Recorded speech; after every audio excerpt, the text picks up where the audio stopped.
முகத்தில் லட்சுமி கடாட்சம் பெருக தினமும் குளித்த பின் ஒரு சொம்பு தீர்த்தத்தை கையில் வைத்து ஓம் ஸ்ரீ மகாலட்சுமியே நம என்ற மந்திரத்தை 18 முறை ஜபிக்கவும்.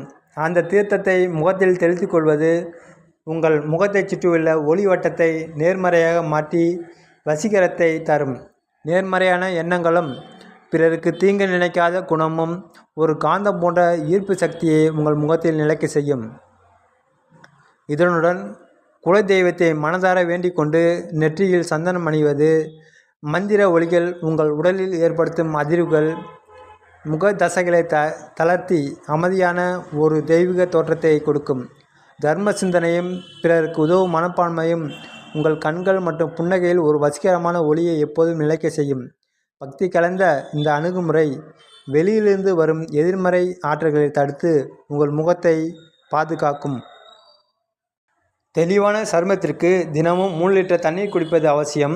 இது நச்சுக்களை வெளியேற்றி முகத்தை பொலிவாக்கும். 8 மணி நேர ஆழ்ந்த உறக்கம் கண்களின் கருவளத்தை நீக்கி சரும செல்களை புதுப்பிக்கும். அத்துடன் முக தசைகளுக்கான எளிய பயிற்சிகளும் ஆன்டி ஆக்சிடென்ட் நிறைந்த கீரை மற்றும் பழங்களும் சருமத்தின் இளமையை தக்க வைத்து இயற்கை ஜொலிப்பை தரும். இரத்தத்தில் ஆக்சிஜன் அளவு அதிகரிக்கும் போது சருமம் தானாகவே பொலிவு பெறும் என்பதால் ஆழ்ந்த சுவாச பயிற்சிகளை தவறாமல் செய்ய வேண்டும். அதிகப்படியான சர்க்கரை மற்றும் பதப்படுத்தப்பட்ட உணவுகள் சருமத்தின் மென்மையை குறைக்கும் என்பதால் அவற்றை முற்றிலும் தவிர்ப்பது நல்லது. சூரிய ஒளியிலிருந்து வரும் வைட்டமின் டி சரும ஆரோக்கியத்திற்கு தேவை என்றாலும் அதிகப்படியான வெயிலில் முகம் வாடாமல் காப்பது அறிவியல் பூர்வமான அழகை தரும். உடற்பயிற்சியின் போது வெளியேறும் வியர்வை சரும துவாரங்களில் உள்ள அழுக்குகளை நீக்கி முகத்தை மிக தூய்மையாக மாற்றும். சித்த மருத்துவத்தில் இரத்தத்தை சுத்திகரிக்க அருகம்புல் சாறு பரிந்துரைக்கப்படுகிறது. இரத்தம் சுத்தமானால் முகம் தானாகவே பிரகாசிக்கும். கஸ்தூரி மஞ்சள், பாசிப்பருப்பு மாவு மற்றும் சந்தனம் கலந்த கலவையை முகத்தில் பூசி வர கரும்புள்ளிகள் நீங்கி சருமம் மென்மையாகும்.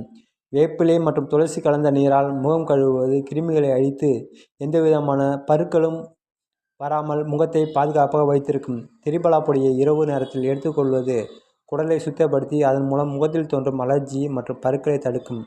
வாரத்துக்கு ஒரு முறை ஆவி பிடிப்பது முகத்தில் தேங்கியுள்ள தேவையற்ற கொழுப்புகளை நீக்கி சருமத்தை இளமையாக வைத்திருக்கும்.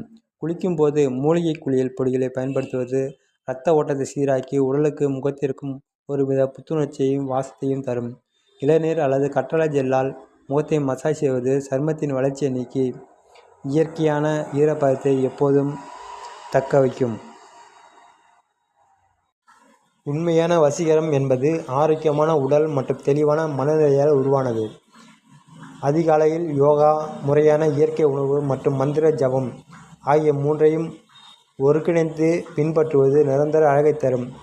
வார்த்தைகளில் கனிவையும் மனதில் அமைதியையும் கடைபிடித்தால் எந்தவித செயற்கை ஒப்பனையும் இன்றி உங்கள் முகம் எப்போதும் மலர்ச்சியுடன் திகழும். காலம் தவறாத உணவு முறையும் முறையான ஓய்வும் உங்கள் முகத்தில் முதிர்ச்சியான தோற்றம் வராமல் தடுத்து நீண்டகால இளமையை கொடுக்கும். கோபம் மற்றும் பொறாமை போன்ற உணர்ச்சிகளை முகத்தில் சுருக்கங்களை உண்டாக்கும் என்பதால் எப்போதும் மகிழ்ச்சியான மனநிலையில் இருக்க பழக வேண்டும். ஒவ்வொரு நாளும் தூங்கும் முன் அன்றைய தினத்தின் கசப்பான நினைவுகளை மறந்துவிட்டு நிம்மதியோடு உறங்குவது முகத்தின் பொலிவை காக்கும். இந்த ஒருங்கிணைந்த மாற்றங்களை 48 நாட்கள் தொடர்ந்து செய்து வந்தால் உங்கள் தோற்றத்தில் வியக்கத்தக்க மாற்றத்தை நீங்களே உணர முடியும். இது போன்ற பயனுள்ள வீடியோக்களை பெற எமது சேனலை சப்ஸ்கிரைப் செய்யவும். மேலும் வீடியோ பிடித்திருந்தால் லைக் செய்யவும். மேலும் இந்த வீடியோவை உங்கள் நண்பர்களுக்கும் ஷேர் செய்யவும்.